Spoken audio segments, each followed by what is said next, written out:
Capítulo 6. Fora do nicho. A repressão das pulsões básicas. Mesmo que todas as religiões e sistemas morais do mundo tenham como meta o desenvolvimento da capacidade de amar, ou seja, coloquem a inteligência a serviço da reciprocidade e do altruísmo, para que cada indivíduo ofereça ao próximo o melhor de si em benefício de toda a comunidade, a realidade é que coletivamente caminhamos por um nicho básico, burro e linear, do qual temos muita dificuldade de nos afastar. A maioria das pessoas reage a ideias comuns que funcionam no automático, mais ligadas ao medo do que a qualquer outra coisa.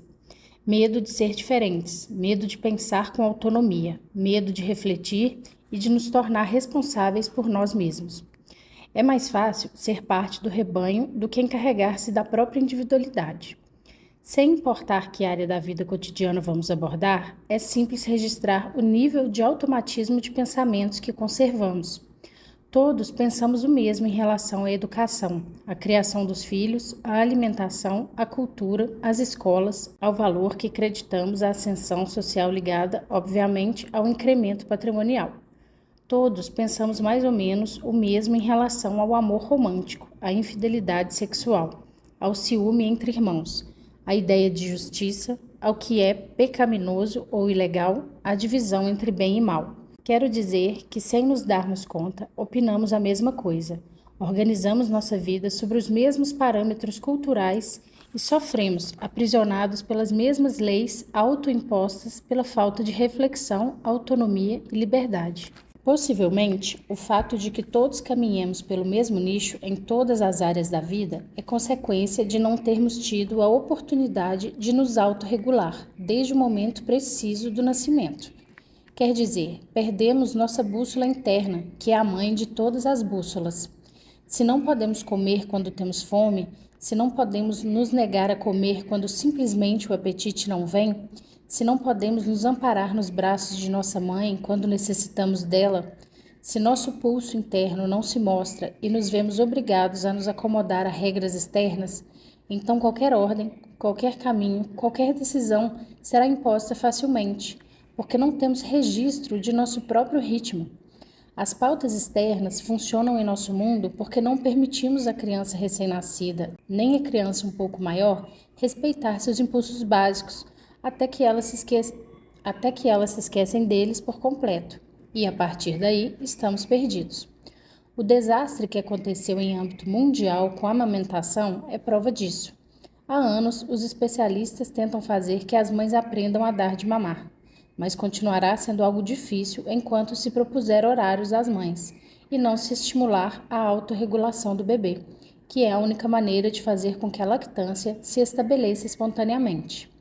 O mesmo acontece em relação ao contato com o próprio corpo e com o corpo materno, e em relação à liberdade de explorar o entorno.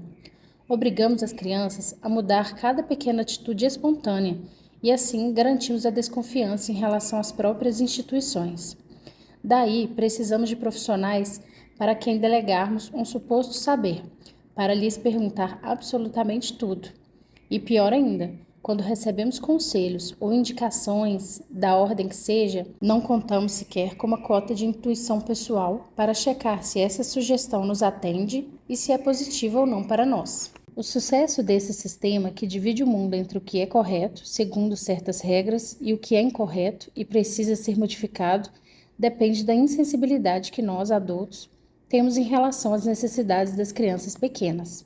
As crianças choram desbragadamente e os adultos não se abalam.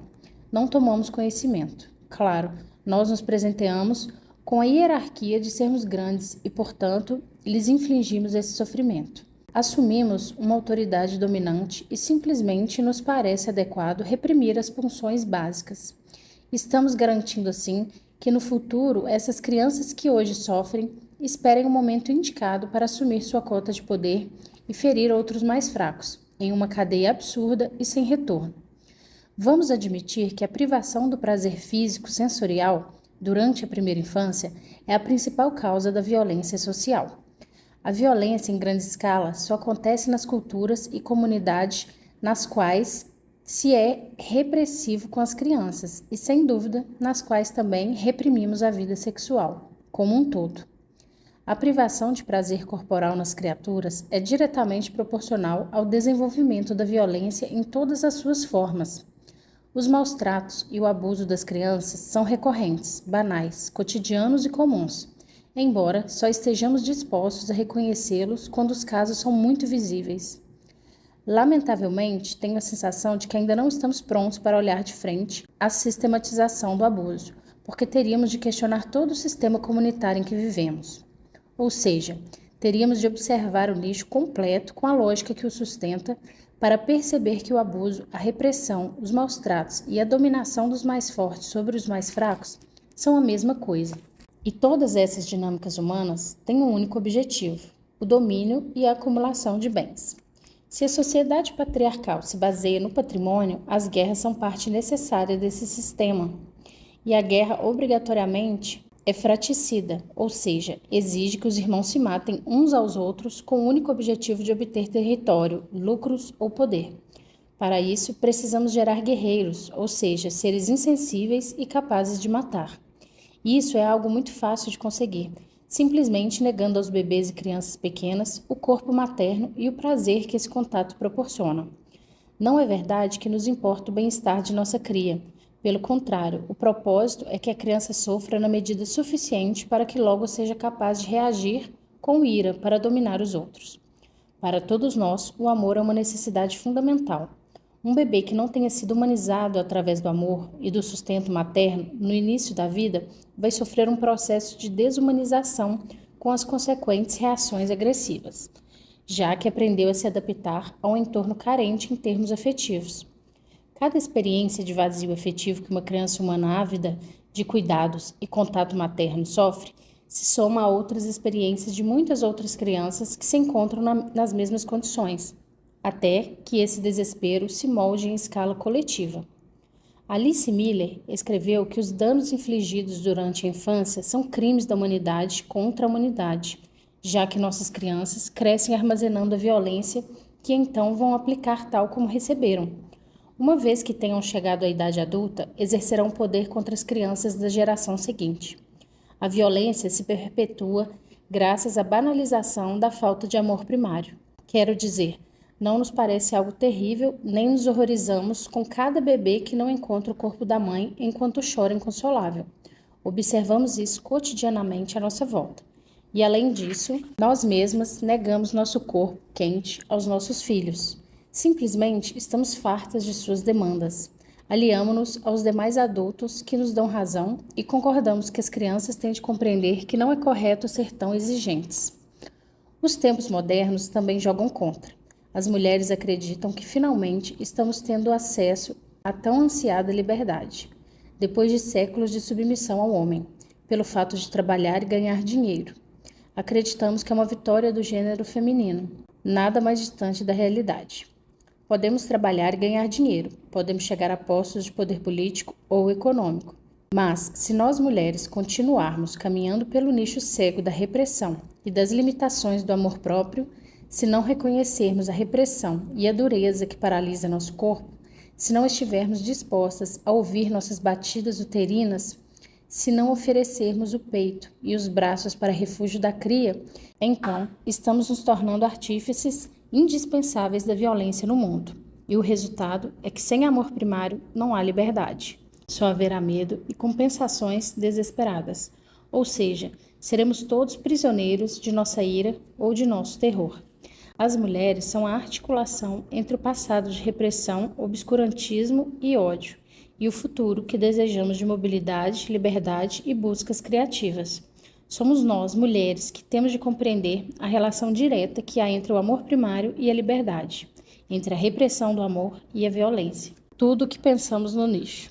Tudo o que pensamos no nicho. Diante desse panorama, fica claro que todos nós viemos mais ou menos de realidades de vazio de amor primário e que sobrevivemos utilizando certos mecanismos de sobrevivência. Esses mecanismos estão descritos em meu livro Vícios e Violências Invisíveis. O problema subjacente é que não temos outros parâmetros. Não conhecemos ninguém que venha de uma história infantil de amor e sintonia corporal. Então, não sabemos como comparar. Só conhecemos nosso nicho, que é o mesmo pelo qual todos transitam. Suponhamos que diante de um câncer consultemos um médico oncologista alopata tradicional. Ele vai nos sugerir a remoção cirúrgica do órgão e então algum tipo de radiação. Decidimos escutar outras opiniões, então vamos consultar 10 médicos diferentes, todos oncologistas tradicionais. Como todos dão a mesma opinião, ou seja, todos propõem a cirurgia e a radiação, chegamos à conclusão de que essa é a solução correta para o problema, convencidos de que consultamos um leque de profissionais. No entanto, isso não é verdade. Podemos visitar 100 médicos, mas se esses 100 médicos caminham pelo mesmo nicho, não há diferença entre o critério de um e de outro. Não temos com o que comparar. Acreditamos que fizemos uma escolha entre muitas opções, mas isso é falso. Muito bem, se fôssemos consultar um homeopata, um ayurvédico, um antroposófico, um médico chinês e um curador espiritual, talvez obtivéssemos outra proposta, porque então estaríamos procurando um outro nicho. Quando pensamos na condição humana, acontece a mesma coisa. Acreditamos que temos objetividade para pensar, mas na realidade estamos todos dentro do mesmo nicho, que é o nicho do patriarcado, a tal ponto que supomos que o ser humano é guerreiro, depredador e manipulador, sendo próprio da espécie sentir ódio, rancor e vontade de destruir. Sair do nicho é muito difícil, a menos que estejamos dispostos a questionar tudo o tempo todo. É de deixar qualquer um esgotado, sem dúvida. Cada discurso familiar faz parte de outro maior, e esse faz parte de outro maior, até fazer parte das ideias pertencentes ao grande nicho geral. Ou, ao contrário, podemos pensar que das ideias do grande nicho geral se desprendem as ideias que defendemos em cada comunidade, cada família, cada indivíduo e etc. Como no jogo das bonecas russas, as matrioscas que se encaixam uma dentro da outra. Dito isso, veremos que sair do discurso sistematizado do grande nicho é uma tarefa muito difícil, mas, em meu entender, é o mais interessante se queremos obter um olhar global ou original em relação a nossos sofrimentos. Por isso, sugiro desconfiar de todas as teorias, inclusive as mais sedutoras. Eu, Laura Gutman, me vejo tomada por minhas supostas teorias repetidas no discurso coletivo alternativo. E resulta que pessoalmente não tenho o menor interesse nisso. Não luto pela criação com apego. Não defendo a amamentação ao extremo, nem sou defensora ferrenha do leite compartilhado, para repetir algumas frases que foram publicadas nos meios de comunicação. Nada disso. A única coisa que importa é escutar cada indivíduo com suas dificuldades, escutar então seu discurso iludido e propor revisar todo esse discurso para chegar à verdade íntima dessa pessoa. E então que esse indivíduo faça o que quiser com esse novo ponto de vista sobre si mesmo. Isso é tudo. Mas para isso, temos de estar o mais longe possível do nicho, ou seja, atrevermos-nos a questionar tudo, absolutamente tudo. Não quer ir à escola? E o que acontece se não vai à escola? Como? Como não vai? Mas onde meu marido vai dormir? E a relação do casal? E se não toma leite, o que dou a ele? E o cálcio? E se ficar mal acostumado? Mas como não vou vacinar? E se acontece alguma coisa, o que faço com minha culpa? Mas como não vai visitar os avós? Não dou antibióticos? Como assim? Vou abandonar a minha mãe? Como é que pode alguém querer ficar doente? Mas será tão assim? Não é exagero? E se me recriminar quando crescer? Vou sozinha? Em parte, é lógico que todos nós transitemos pelo nicho habitual, porque é o caminho que conhecemos. Também é verdade que nos acomodamos e então dizemos a nós mesmos que é o único caminho existente. Ou seja, mentimos para nós mesmos com o objetivo de não perder o conforto obtido. Pois bem, aí sim temos uma responsabilidade, a de decidir que não queremos tomar consciência do que há além disso que nos foi dado. Pessoalmente, me chama muito a atenção que depois de anos e anos dando aulas, as perguntas, reações e exclamações de quem escuta são sempre as mesmas, como se fôssemos marionetes feitos em série, pensando a mesma coisa, sustentando os mesmos preconceitos e defendendo-nos de capa e espada, de certos pensamentos que na verdade não podem machucar ninguém. No entanto, parece que só o fato de nomear algum pensamento fora do comum nos coloca em alerta como se fosse algo perigoso.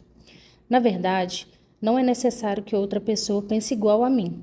O interessante seria que pensasse como quisesse, mas com autonomia, Paradoxalmente, se permanecemos no nicho, não há autonomia possível, porque não há nenhuma descoberta própria, mas herdada pelo pensamento coletivo. Por isso, também cabe ao profissional que acompanha processos de questionamento pessoal pôr tudo em xeque e ter a coragem de perguntar tudo ao consultante. Não dar nada por resolvido, não compartilhar preconceitos, não aconselhar, não decidir o que é ou não é correto, não opinar, não ter juízos de valor, não desejar a cura de ninguém, não supor que o tem a dizer ao consultante é uma genialidade, não pretender que o consultante faça mudanças, não antepor crenças próprias, não sustentar nenhuma ideologia, não exercer poder sobre o outro, não assumir nenhum suposto sequer, não reter o consultante acreditando que o melhor é continuar com o tratamento, não tomar-se de uma referência nem um aliado, não se acomodar no papel de profissional admirado que o consultante projeta, não ter certeza de nada. Amparo, a distância entre o correto e a verdade interior. Amparo é vendedora, tem 33 anos e 2 filhas, de 2 e 3 anos, Manuela e Sofia. O sacerdote de sua congregação lhe sugeriu ler meus livros e consultar nossa instituição. Acontece, há sacerdotes cristãos que recomendam meus livros. Ela está preocupada porque sente que se desdobra para cuidar de 2 filhas e que um monstro sai de dentro de mim. Tem medo de fazer algo terrível. Diz que bate nas meninas, mas que às vezes bate na parede. Amparo é pequenina, fala com uma voz muito baixa, tem cabelo comprido, arrumado, preso cuidadosamente e toda a sua aparência física transparece suavidade e ordem. Perguntamos a ela pelo convívio que tem com o sacerdote que a recomendou e conta que é muito católica, que a igreja tem sido historicamente seu refúgio, que sempre fez retiros espirituais, mas que desde que nasceram as filhas não tem mais oportunidade de fazê-los, e isso a deixa desequilibrada, não suporta o barulho em casa. Explicamos, como é de praxe, o trabalho de construção da biografia humana, e damos início a ele, perguntando por suas lembranças de infância. Seus pais foram trabalhadores de classe média. Do pai tem lembranças de seu mau humor e de que passou toda a infância tendo medo dele. A mãe foi dona de casa, mas há vários anos trabalha para uma instituição religiosa. Amparo é a última filha de 8 irmãos. Seus 7 irmãos nasceram com muito pouca diferença de idade, mas ela nasceu muito depois, tendo sido criada quase como filha única, já que os irmãos saíram de casa ainda jovens. No discurso familiar, ela era a filha mimada. E isso é o que Amparo diz, mas nós nos concentraremos em descobrir quem, na verdade, disse isso e quão perto ou longe essa ideia está da realidade vivida por Amparo. Perguntamos sobre lembranças de sua primeira infância e aparece o medo do pai. Quando ouviam os ruídos das chaves, todos corriam para fazer algo que o papai tivesse mandado. Batia muito nos irmãos homens. Nas mulheres, Amparo diz que não. Também se lembra das brigas e dos insultos trocados entre papai e mamãe, mas não sabe por que brigavam. Amparo passava bastante inadvertida no caso familiar. Aprende rapidamente que por favor, obrigada e me desculpe são palavras que garantem certa calma. As cenas na hora de comer são horríveis, gritos, desafios, ameaças. Fazemos que ela note que relata esses episódios sem se comover ou chorar. Pensa um pouco e responde com franqueza que quando o papai os desafiava, acrescentava: "E agora não chore." Portanto, Amparo sabe como segurar as lágrimas. Uma vez que confessa isso à terapeuta, começa a chorar e não há meio de acalmá-la. Bom sinal. A terapeuta pergunta então onde ela acredita que mamãe estava enquanto papai maltratava os filhos. Não sabe. Acredita que mamãe sofria por tudo isso. Mostramos a ela que havia um acordo tácito entre mamãe e papai, tentando explicar como funciona a violência invisível. Conforme vai escutando, recorda e chora, chora. A terapeuta então a acompanha, chorando um pouco também. Tentamos trazer lembranças específicas em relação à mãe, mas não aparecem. Só sabe que ela sempre tentou fazer o que era certo para que ninguém continuasse brigando. O que é fazer o certo? Amparo levanta os olhos e não entende a pergunta. Sim, peço que você cite algumas coisas corretas, por favor. E Amparo não sabe citá-las, só sente que há algo da ordem do sagrado que é correto e muitas coisas ruins que são incorretas, mas não consegue precisar nada além disso. Amparo se sente aturdida. Explica que não quer fazer essa terapia para terminar zangada com a mãe. Claro, tem razão. Aproveitamos para dizer-lhe que imaginamos o impacto que deve estar sentindo ao ouvir pela primeira vez que mamãe tem algo que ver com a modalidade vincular dentro do lar durante sua infância. Não há mamãe boa, nem papai ruim. Nosso trabalho não se concentra em determinar quem tem culpa. O único propósito é que ela se veja nesse cenário. Isso dá margem a conversar um pouco sobre o bom e o ruim, tão arraigados na moral cristã. Voltamos a repassar o funcionamento de mamãe e papai, que continuam juntos depois de quase 50 anos, ou seja, funciona para eles. Mas teremos de investigar se isso que funcionou para mamãe e papai implica que Amparo recebeu aquilo de que necessitava. Continuamos com a cronologia de forma metódica. Passou pelos anos escolares sem ruído. Relativamente boa aluna. Estudou em colégio de freiras, claro. Continuamos perguntando sobre amigas ou dificuldades e aparece a lembrança de que suas amigas a chamavam de a pedinte. Por quê? Porque não lhe mandavam lanche nem dinheiro para a cantina. Então pedia. No final ficou com vergonha de pedir. Então passava fome. Obviamente nunca contou isso em casa. E ninguém nunca soube. Não tinha muitas amigas. Escolhia ficar reclusa em casa. Alguém perguntava a ela de que precisava? Ninguém, é claro. Preferia ser invisível. Assim não surgiam problemas. Durante a adolescência, seu grande problema foi o olhar dos homens. Ela é bonita, morena e magra. Sentia-se exposta ao olhar dos homens. Então se lembra de vestir roupas muito folgadas. Alguém em casa sabia o que acontecia? Não, ninguém. Amparo diz que a repressão em casa era tão grande que talvez fosse por isso que tinha tanto medo. No entanto, suas irmãs tiveram namorados desde cedo e os pais nunca proibiram. Na verdade, acreditamos que ninguém olhava para Amparo, portanto, deduzimos que o medo dos homens devia ser mais uma questão de autoproteção e de isolamento do que outra coisa. Sim, Amparo passava muito tempo só. Amparo se insere em suas lembranças com pouquíssima vitalidade. Parece que o estímulo estava nas brigas e nos gritos do lar. Ao contrário, ela esbanja vitalidade em fazer bem as coisas. Então, perguntamos mais uma vez o que é fazer bem. Fica pensando e promete encontrar uma resposta. Assim, conclui o primeiro encontro. Para a segunda sessão, Amparo traz uma frase que escrevera aos 14 anos. Sou como uma plantinha, da qual todos os anos se exige que dê flores, mas a qual nunca regam. Encontrar esse caderno angustiou muito. Lembra-se de que nessa época entrou em um grupo de missionários com quem viajava para o interior do país, e que foi a melhor coisa que lhe aconteceu. Com eles fez muitos retiros espirituais, e hoje sente falta desse silêncio que lhe dava tanta paz. Falamos um pouco sobre o significado do que esse grupo tem para ela. Então, repassamos o cenário visto da última vez e continuamos a cronologia. Aos 23 anos, conhece seu atual marido, Miguel. Namoraram durante 7 anos. E, como pode-se imaginar, não tiveram relações sexuais durante todo esse tempo. Perguntamos a ela sobre a qualidade dessa relação, mas Amparo não consegue contar grande coisa. Miguel também vem de uma família muito católica, na qual ocupa um lugar parecido com o de Amparo em sua família. Passa inadvertido. Amparo diz que entre Miguel e ela há muita comunicação, que conversam sobre todos os assuntos. Nós, é claro, colocamos em dúvida essa afirmação. Não imaginamos muitas conversas, nem muito entendimento. Então, Amparo confessa que andam discutindo em relação a babá. Miguel não concorda em destinar dinheiro para isso, e Amparo, por sua vez, sente que sem a babá vai enlouquecer. Miguel afirma que trabalha demais e que o dinheiro poderia ser usado para outras coisas se ela tivesse mais paciência para se ocupar das filhas. Amparo se defende, sente que faz tudo bem feito, mas nunca é suficiente. Não sabe como falar com Miguel, nem tem contato com suas próprias necessidades, e em seguida fica envergonhada de suas explosões. Respondemos a ela que deve ser muito difícil ter necessidades e não poder expressá-las. Sua cabeça começa a doer, ela chora, mas as lágrimas não saem. Lembramos a ela que essa frase que escreveu aos 14 anos reflete um registro interessante de precisar de mais cuidado.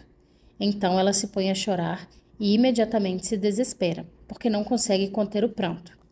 Garantimos que pode chorar à vontade, que este é um lugar para chorar. Então, com o aval dessa permissão explícita, se põe a chorar sem parar, como se tivesse lágrimas guardadas há muitos anos e necessitasse esgotá-las todas juntas. É impressionante, mas ali estamos esperando e apoiando esse choro.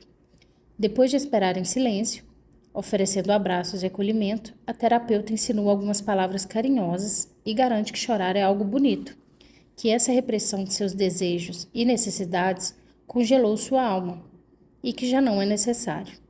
Seu pai já não pode castigá-la. Na verdade, ninguém pode castigá-la. Agora é adulta e tem a liberdade de decidir o que fazer com suas lágrimas.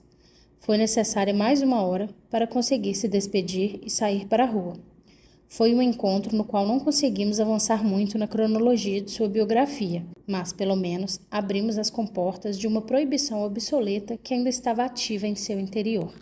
Um pouco mais tarde, ela entrou em contato com a terapeuta, para dizer que, ao chegar em casa, sentira muito medo de ficar sozinha com as filhas, medo de fazer alguma loucura, medo de sair do sério, como nas explosões de seu pai. Então, a acalmamos, dizemos Amparo que ela ficou fixada em um nível emocional de criança pequena. Essas são algumas consequências dos desastres que a violência encoberta pela falsa moral cristã fabrica. Esse medo de tudo é infantil, manifestado em seu corpo de mulher adulta. Os maus tratos vivenciados durante toda a sua infância se transformam em ingenuidade, medo e sensações perigosas que inundam sua vida cotidiana. Quando uma pessoa é maltratada na infância, qualquer movimento é escandaloso ou terrível. Hoje, o próprio fato de nomear a realidade emocional parece provocar um abalo. No entanto, não é perigoso nomear verdades afetivas. O danoso é não reconhecer os fatos dramáticos que vivemos, pois, ao não serem nomeados, não podemos contá-los, nem distingui-los. Então, o corpo age por nós. Nossa angústia e nosso choro aparecem sem permissão. Não conseguimos controlá-los. Parece que surgem do interior, mas ao mesmo tempo se comportam como estrangeiros, já que não temos domínio sobre isso. Portanto, estamos bem. Enquanto o choro reprimido surgir e não enfrentar nenhuma barreira, significa que estamos no caminho do encontro com a própria sombra.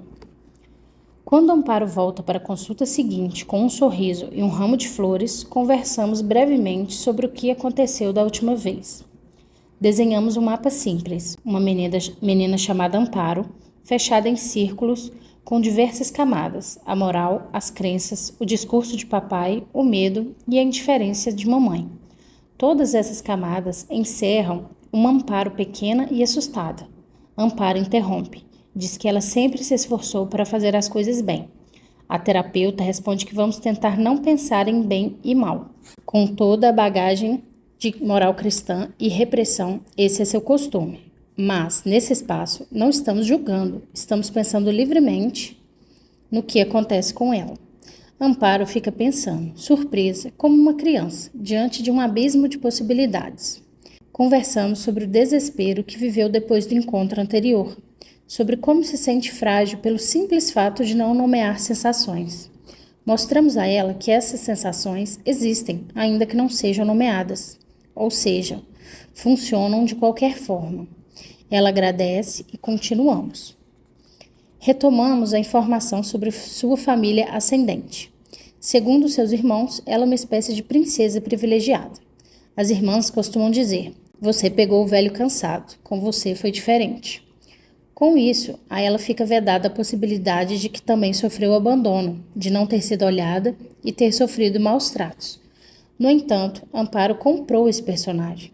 Na dinâmica familiar, assume o papel de mediadora, falando com uns e outros para apaziguar os problemas. Ouve a todos e sente que ajuda e faz o bem. Diz que quer que todos sejam felizes. A terapeuta lhe mostra que uma dinâmica familiar é de todos, mesmo que ela conserve o desejo infantil de solucionar tudo, como se apenas com seu desejo pudesse modificar a realidade. O que seria solucionar? O que seria fazer o bem? O que seria ser feliz? Talvez signifique que a princesinha, com seus poderes mágicos, pudesse fazer que as coisas fossem como ela achava que deveriam ser. Isso se chama manipulação, simplesmente. E mais, é provável que enquanto ela atende ao telefone para salvar a humanidade dos grandes perigos, suas filhas estejam desesperadas pedindo a presença materna. É possível que faltem muitas coisas às suas filhas, que ela não chega a vislumbrar porque está ocupadíssima ouvindo as queixas de alguma irmã. Nessa família, todos sofreram. Em vez de compartilhar o amor, que não existe, compartilharam o sofrimento, que existe demais. Fazendo um resumo, nos resta daí por diante revisar o papel que Amparo atribui à mãe, que até agora parece ser intocável porque faz boas obras. Revisar como funciona seu vínculo de casal e a suposta comunicação na qual não acreditamos. E abordar a realidade de suas filhas, de quem ainda não sabemos nada. No encontro seguinte, retomamos desde o início da relação com Miguel. Ele adora jogar tênis. Amparo se incomoda com isso. Ultimamente, Miguel quase não joga, claro. Amparo espera algumas atitudes de Miguel que ele não registra. Ela sempre envia mensagens de texto carinhosas, mas Miguel não se interessa por isso. Já temos uma lista de necessidades que Amparo gostaria que ele satisfizesse. Então perguntamos o que Miguel lhe pede. Não sabe. Titubeia e finalmente diz: acho que Miguel não tem muito espaço para pedir nada. Muito bem. Até há pouco, Amparo se vangloriava de uma comunicação impecável no casal e de ser excelente esposa. Mas depois de 10 anos de casamento, não é capaz de responder de que necessita ou reclama o marido. Melhor rir do que chorar. Agora sabemos que nos compete trabalhar sobre o mecanismo de satisfazer o mundo sendo a filha perfeita, mas Miguel fica de fora e suspeitamos que as duas filhas também. E há algo sombrio que está em atividade. A manipulação sutil através do tom bondoso e do pelo seu bem que incomoda a todos, especialmente a Miguel. Quando falamos sobre isso, sua cabeça começa a doer novamente, mas dessa vez associamos isso a tantas sensações não nomeadas e damos as boas-vindas à dor. Amparo tem medo e diz: também damos as boas-vindas a esse medo interno e ancestral. Assim, registramos e permitimos que tudo que existe em seu interior se expresse. Tentamos retomar a cronologia de sua biografia humana. Depois de 7 anos de namoro com Miguel, sem relações sexuais, eles se casam. Amparo tem a ideia de que eles falam de tudo. Em seguida, vamos confirmar que, na realidade, ela monologa e Miguel concorda. Ela se lembra do primeiro período de casamento, como uma época muito feliz. Fica rapidamente grávida de Sofia. Perguntamos sobre o parto. O que se imagina? O médico diz a ela que seu útero é muito fininho. Alguém sabe o que isso quer dizer? E ela acaba em uma cesariana comum e vulgar, dessas brutais, amarrada, com muita gente em volta, exposta, um espanto. Ela se lembra disso como algo horroroso. E não é para menos, volta para casa com Sofia. Amparo acaba de dar conta de que estava sozinha, que não recebeu a ajuda da família nem de ninguém. Aos 2 meses, Sofia tem bronquiolite e Amparo fica praticamente enclausurada com o bebê. Miguel trabalha o dia todo. Agora, Amparo pode dizer que nesse momento não tinha nenhum registro de quão sozinha e necessitada estava, e não sabe como se organizou para tomar conta de Sofia. Agora põe em dúvida se realmente foi capaz de fazer tudo direito. Na verdade, não consegue amamentá-la.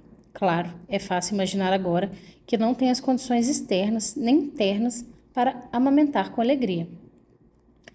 Não bastante, durante o primeiro controle obstétrico, o médico lhe pergunta se já teve relações sexuais. Não, Amparo interpreta isso como algo ruim. A questão é que se encontra sozinha, com uma menina doente, o marido trabalhando o dia todo, com a obrigação de ter de retomar uma atividade sexual que não deseja e atormentada pela lembrança de uma cesárea em que foi maltratada. Acredita que vai enlouquecer. Não fala com ninguém. Trata de fazer o que é certo, como lhe corresponde. Aos 5 meses de Sofia, fica grávida de Manuela. Sim, uma mulher afastada de seu eixo íntimo e apartada energeticamente de sua filha pequena, é frequente que engravide. Enfim, a essa altura, estamos observando ao lado de Amparo a distância que há entre seu ser interior e sua própria moral. Entre seu conceito de fazer o bem e o que é verdadeiramente benéfico para seu cônjuge, suas filhas e para ela mesma. Essa é a hipótese proposta. Agora, o trabalho se concentra em ir colocando palavras, em escutar os demais e em observar-se com mais honestidade. Tudo isso é bastante visível. ainda que veja refletida em suas filhas que adoeciam muito, mas ultimamente o fazem com menos frequência. Às vezes, esse trabalho de formiga é lento e tedioso, já que dá conta de um sem número de pequenos detalhes cotidianos que agora Amparo registra, mas antes lhe passavam inadvertidos. Não são grandes conquistas, são pequenas e íntimas. Até que um dia Amparo vem à sua consulta mudada. O cabelo bem curto, moderno, vestida de jeans e com ar juvenil. Segura de si mesma, sente-se com mais consciência, consegue antecipar certas cenas. Lembra-se das entrevistas nas quais acabava com dor de cabeça. E agora se dá conta de que, no fundo, não tem que ver com Miguel ou com as filhas. Tem que ver com sua mãe. Começou a se incomodar com essa história de pobre mamãe. Está tentando viver cada dia como se apresenta, em vez de ter um ideal de família ou um ideal de crenças, e então tentar fazê-los se encaixar na vida cotidiana. Compartilharam férias com toda a família de Amparo e conseguiu observar in situ todas as dinâmicas que vínhamos nomeando durante nossos encontros. Olhou para si mesma e constatou que fazia grandes esforços para se acomodar ao papel historicamente designado de filha resolutiva. Pensamos na possibilidade de tirar férias com o marido e as filhas, em vez de todos ficarem submetidos às férias familiares, nas quais o automático se põe em funcionamento. As meninas estão começando a adaptação no jardim de infância. Então, trazemos a voz dessas meninas e Amparo está mais receptiva.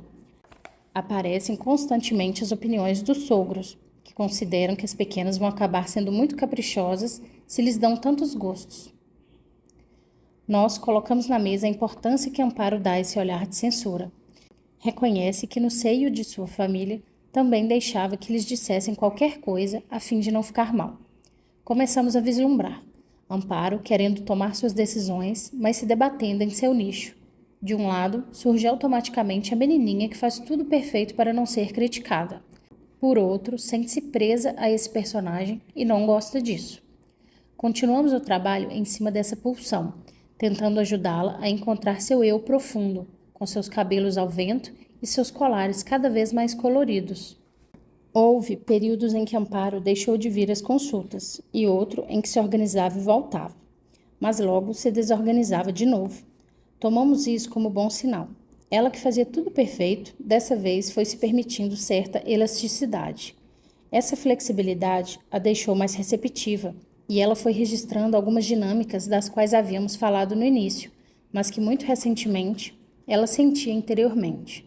Por exemplo, em relação à sua mãe, idealizada e abnegada, cuidadora de tantos filhos, a quem não se pode pedir nada porque está sempre ocupada. Com muito choro e muita dor, Amparo vai organizando cada coisa em seu lugar. Outra boa notícia é que Miguel aceitou um trabalho extra de professor de tênis. Vamos lembrar que o tênis era sua grande paixão, mas para não deixar Amparo zangada, tinha deixado essa atividade de lado. Dessa vez Amparo aceitou. De qualquer forma, teve de fazer um grande esforço, pois uma coisa é afirmar: adoro que Miguel faça o que gosta, e outra muito diferente é suportar o fato de ficar sozinha até meia-noite, 3 vezes por semana, com as meninas por sua conta. Mas conseguiu ir admitindo o que tolera ou não, e com conversas honestas, foram encontrando juntos uma quantidade de horas de treinamento que Amparo possa suportar e seja suficiente para Miguel. A partir desse caso, com a hipótese colocada, continuamos acompanhando o processo de Amparo, sempre com o objetivo de encurtar a distância entre seu personagem e ela mesma. Uma maneira fácil de fazê-lo é trazer a voz de suas 2 filhas pequenas. Acontece que agora mesmo Amparo começa a registrar que Sofia não quer ir ao jardim de infância, passa mal, diz que a professora dá bronca. Amparo sabe que este ano ela caiu com uma professora bem rígida. Amparo reconhece que há alguns meses ela tinha defendido a professora. Agora, simplesmente, consegue sentir o que a filha sente. Em pouco tempo, Amparo decide tirar as 2 meninas dessa escola. Deu-se conta de que ainda são muito pequenas e não tinham nenhuma obrigação de frequentá-la. Decidiu organizar com elas algumas atividades durante a semana, ginástica artística e natação. E aos sábados vão a uma escola de música. Nem acredita que agora ninguém chora de manhã para se levantar. Percebe que mantinha um nível de estresse alto e que isso não fazia sentido. Ou melhor, O sentido era alimentar o personagem da mãe, que faz tudo bem feito e leva suas filhas a um bom jardim da infância. Quando se dá baixa do personagem, a vida flui. Definitivamente, uma vez que Amparo se compreende melhor, entende seus mecanismos de defesa e consegue entrar em contato com a sua interioridade, é capaz de tomar decisões coerentes consigo mesma. Por isso, o marido, as filhas e o entorno geral acompanham seus traumas. Isto é, mais ou menos, acompanhar processos de questionamento pessoal.